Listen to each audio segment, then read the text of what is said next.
Yes hello friends and student. Previous classes में हमने simple interest को यूज किया था।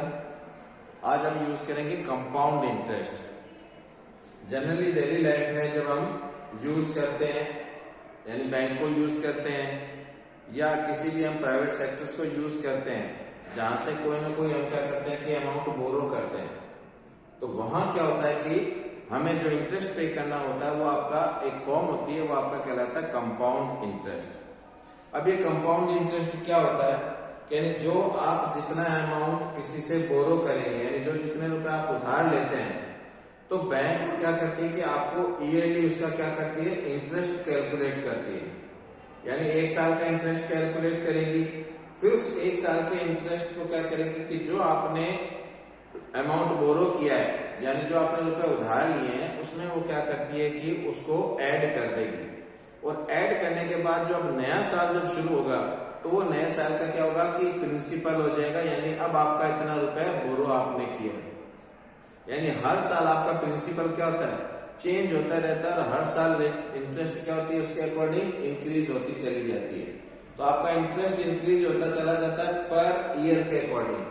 तो लास्ट में जो आपका कैलकुलेशन होता है वो क्या होता है कि जितना रुपए हमने उधार लिया था उससे बहुत ज्यादा कैलकुलेट हो जाता है। तो ऐसा जो इंटरेस्ट है वो आपका कहलाता है कंपाउंड इंटरेस्ट। अब कंपाउंड इंटरेस्ट कैसे फाइंड आउट करेंगे, तो इसके लिए हम क्या करते हैं कि आइडेंटिटी यूज करते हैं। तो कंपाउंड इंटरेस्ट को फाइंड आउट करने के लिए सबसे पहले हम क्या करते हैं कि जो हमने रुपए उधार लिए प्रिंसिपल जो है, जो रेट है, जो टाइम है, उसके अकॉर्डिंग हम क्या करते हैं कि पहले उतने साल के लिए हमें अमाउंट फाइंड आउट करते हैं। यानी आपको उतने साल के बाद में कितने रुपए देने पड़ेंगे या बैंक आपको कितने रुपए देगी। तो इसके लिए हम एक फॉर्मूला यूज करते हैं, वो आपका होता है ए इक्वल टू P और इनटू हो जाएगा आपका 100 प्लस आर और अपॉन हो जाएगा 100 और आपका हो जाएगा यहाँ टी, ये जिसको हम रिप्रेजेंट करेंगे एन से। ये अमाउंट जितने साल के बाद में आपका कैलकुलेट होता है। पी का मतलब जो आपने बोरो किया है, बैंक से उधार लिया है या बैंक से लोन लिया है। आर आपका जो रेट है वो हमेशा परसेंटेज में होगी। टी आपका कहलाता है टाइम, और टाइम होगा आपका ईयर्स में। एन को हम कहते हैं वैसे नंबर ऑफ ईयर्स। तो ये जो आपका पी है इसको हम कहते हैं प्रिंसिपल, यानी जो आपने उधार लिया है। ये आपका आर है, आर आपका डिनोट होता है रेट से, यानी कितने परसेंट आपको इंटरेस्ट पे करना पड़ेगा। नेक्स्ट वन आपका टी और एन। टी और एन को हम यूज करते हैं टाइम के अकॉर्डिंग। जो टाइम होता है वो आपका होता है ईयर्स में, जो रेट होती है वो आपका होता है परसेंटेज में, और जो प्रिंसिपल होता है वो उसकी यूनिट होती है आपकी रुपीस में। तो इस तरह से आपका ये फाइंड आउट होगा पहले अमाउंट। जब आप अमाउंट कैलकुलेट कर लेंगे अमाउंट के बाद में लास्ट में निकालेंगे वो आपका होगा कंपाउंड इंटरेस्ट। कंपाउंड इंटरेस्ट को हम शॉर्ट फॉर्म में यूज करेंगे CI। तो CI इक्वल टू होगा A माइनस P, यानी जितना आपने अमाउंट पे किया है या जितना आपको अमाउंट कितने साल के बाद में मिल रहा है उसमें से आपको क्या करना, अपनी ओरिजिनल मनी जो आपने बोरो की है या जो हमने बैंक में डिपॉजिट की है तो उसको उसमें से क्या करेंगे माइनस करेंगे, तो वो उसका कंपाउंड इंटरेस्ट निकल जाएगा। अब हम इसको एग्जांपल से समझते हैं। मान लो आप कोई प्रिंसिपल लेते हैं, मान लो 10,000 रुपीज आप बोरो करते हैं किसी से भी, मान लो आपको रेट ऑफ इंटरेस्ट लेता है 8% और मान लो आपको टाइम गिवन है मान लो 2 इयर्स। यानी आपने किसी से 10,000 रुपए बोरो किए, वो आपसे 8% इंटरेस्ट ले रहा है और 2 इयर्स के लिए आपने अगर उसको बोरो किया है तो आपको कैलकुलेट पहले ये करना पड़ेगा कि आप 2 इयर्स के बाद में कितना उसको पे करेंगे। तो उसको पे कितना करेंगे तो आप अमाउंट निकालेंगे, पी की वैल्यू को हम यूज करेंगे। पी की वैल्यू आपकी हो जाएगी 10,000, उसके बाद आपका हो जाएगा 100, आपके पास में रेट है 8 डिवाइडेड बाय हो जाएगा 100 और टाइम है आपका 2। जब हम इसको कैलकुलेट करते हैं तो ये आपका 10,000 फिर 100 और 8 हो जाएगा 108 अपॉन 100। अब इसके ऊपर पावर 2 है तो इसको हम क्या करेंगे 2 टाइम्स यूज करेंगे।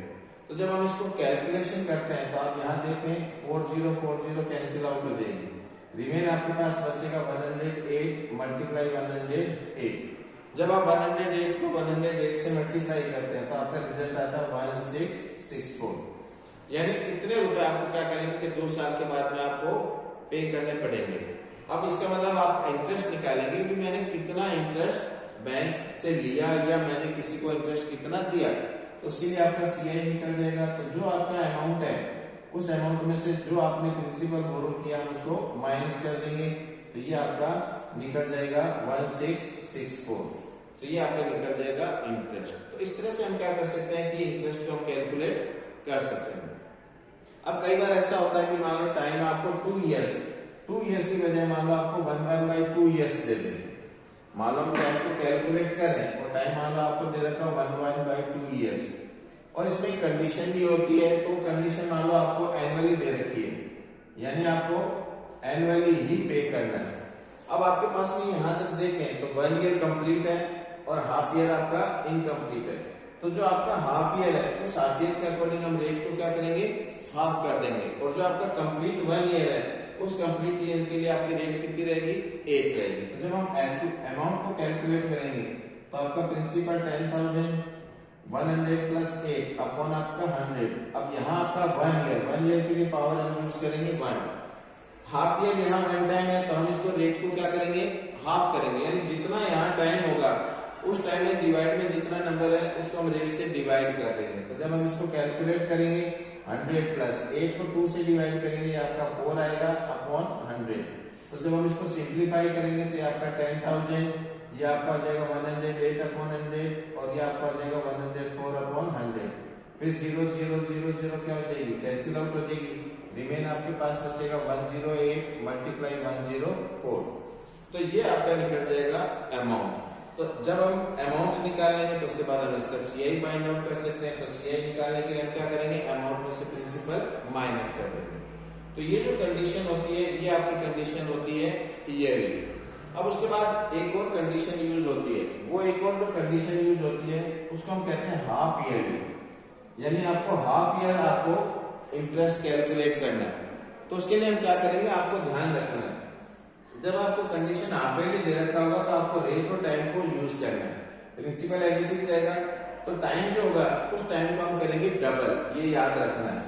यानी जो आपकी हाफ ईयरली कंडीशन है उसमें आपका जो टाइम होता है वो टाइम होता है आपका डबल, और उसके बाद में जो रेट होती है वो रेट आपकी होती है हाफ। इस तरह से हम कैलकुलेट करते हैं, ये याद रखना है।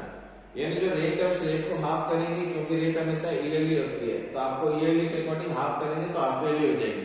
टाइम जो होता है, टाइम को जब हम हाफ ईयरली के अकॉर्डिंग चेंज करेंगे तो आपको टाइम को डबल कर देना है। तो जब हम इसको कैलकुलेट करेंगे तो आपकी रेट आ जाएगी आपके पास में 4%, और यहाँ हो जाएगा हाफ ईयर, और जो आपका टाइम है वो आपका आ जाएगा 3, और यहाँ आपका आ जाएगा हाफ ईयर। तो इस तरह से हम क्या कर सकते हैं कि रेट और टाइम, फिर इसके अकॉर्डिंग हम क्या करेंगे कि P गिवन है तो हम अमाउंट निकाल सकते हैं। तो अब आपका अमाउंट हो जाएगा, तो प्रिंसिपल हो जाएगा 10,000, अब आपके पास में हो जाएगा 100 प्लस 4, रेट आपकी 4 हो गई अपॉन 100, अब यहाँ पर हो जाएगा टाइम 3। तो जब हम कैलकुलेट करेंगे तो 10,000 के बाद में आपको हो जाएगा 104 अपॉन 100, 104 अपॉन 100, 104 अपॉन 100। फिर हम कैलकुलेट करेंगे 40 कैंसिल आउट हो जाएगी, रिमेन आपके पास बचेगा 104 इंटू 104 इंटू 104, और डिवाइडेड बचेगा आपका 100। तो 104 को 104 से करेंगे, फिर 104 से मल्टीप्लाई करेंगे, जो रिजल्ट आएगा उसको डिवाइड 100 का मतलब आपको 2 प्लेस डेसिमल यूज कर देना। तो इस तरह से आपका अमाउंट कैलकुलेट हो जाएगा।